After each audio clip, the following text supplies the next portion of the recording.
her life is an utter mess. She doesn't know what the hell she's doing. She's just sort of lashing out, trying this, trying that. I think, as ever, quite clearly has been the disaster we always said it would be. And now God knows what she's up to. The Paris trip, the New York trip. It's all very, very strange, but it smacks to me of a woman who is lost, who is desperately trying to find something to do, something that will make her lots of money, but can't quite do that. It's almost sad to see. Kev, Meghan uploads this video after the New York trip because she's heading to Washington, D.C. for for some other prestigious event that she doesn't belong at.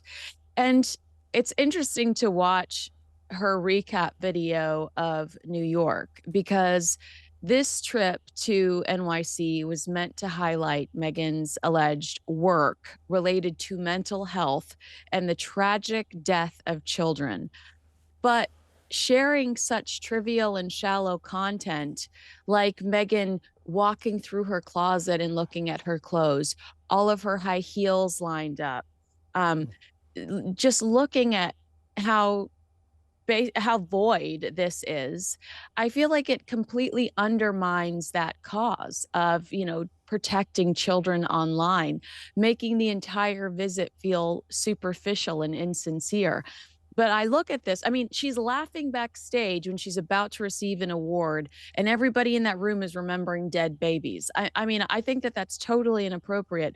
But I think this is the real Meghan Markle, totally self-consumed and wholly committed to the prove it game that she told Jamie Kern-Lima she forfeited. I'd like to know what your initial thoughts were after you watched that Instagram video. Yeah, inappropriate because, I mean, we all sort of laughed at the fact that Harry and Meghan were going to be awarded Humanitarians of the Year trophies by Project Healthy Minds. I mean, that's just a joke. But Project Healthy Minds, is a serious organisation that does good work. It is about children who have suffered due to mental health, due to online harm. A kind of area that Harry and Meghan are supposed to be active in, although apart from a launch video, we can't find any evidence that they've actually ever done anything. But anyway, they go up to collect these awards. We laughed at the fact they're getting these awards.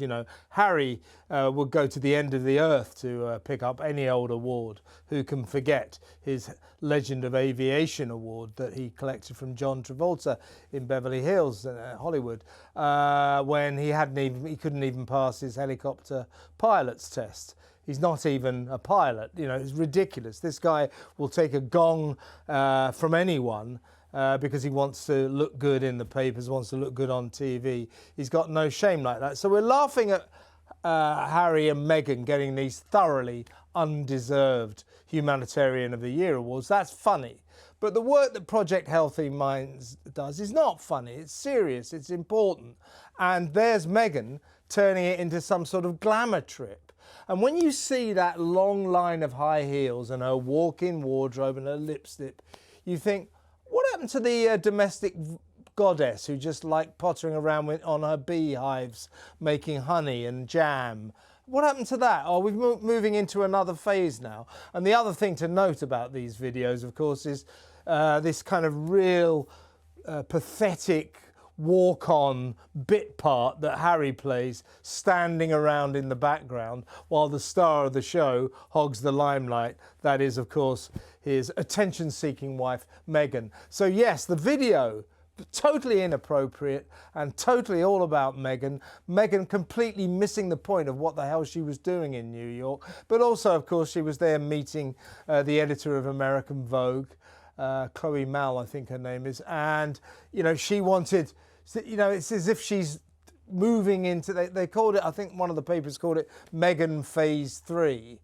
She's now giving up on as ever, giving up on the jam and the honey, the scam jam and the cookie dough, and moving into high fashion, hence the weird trip to Paris. The trip to Paris that friends of Harry in particular, but also friends of Meghan, are absolutely shocked that she made. No one can quite believe that she went back to Paris. Having told friends in the past, I can't ever go to Paris because that's where Harry's mom died. Harry won't go there, so I can't ever go there. And yet suddenly she pitches up for Paris Fashion Week. Nobody invited her. She invited herself. And you have to ask, why did she do that? Is it because she knew that being in Paris, the scene of Harry's mother's death, would get her lots of column inches? Was it deliberate? Was it a publicity stunt? I think the more we see of Meghan, the more we think that may be true.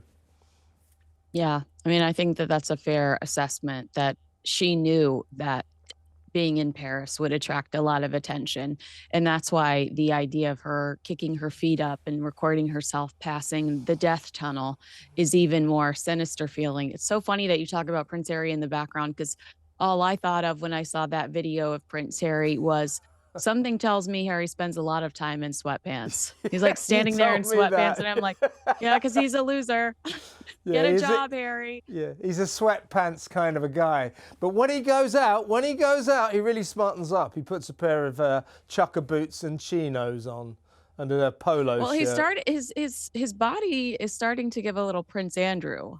So maybe he needs to spend some more time on the beach. I know that that's so mean of me to comment, but I was like, he's starting to look like his older relatives when I saw him on the carpet.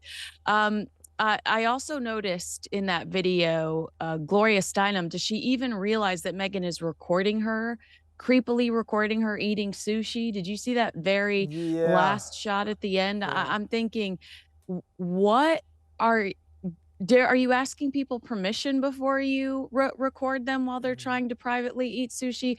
What is the objective here? But you're right. There's a beauty or a couture pivot happening, because I looked at the copious amounts of makeup capsules that I did not recognize. I don't recognize them from the Neiman Marcus beauty section or from walking through a Nordstrom. I don't recognize those beauty capsules. So I wondered, and especially the way she's using the same beauty capsule backstage at that event. She lingers on these beauty capsules in this video.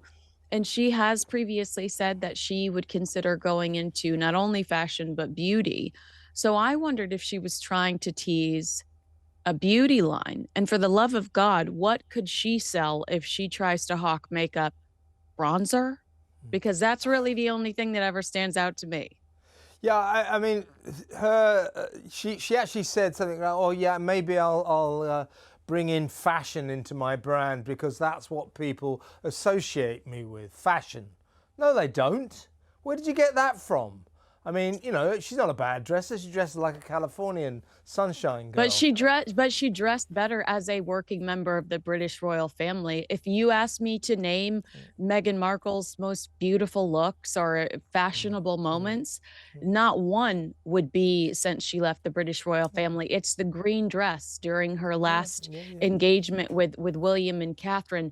It's the brown outfit she wore at Sandringham, the first Christmas she was there in the Fab Four walking together.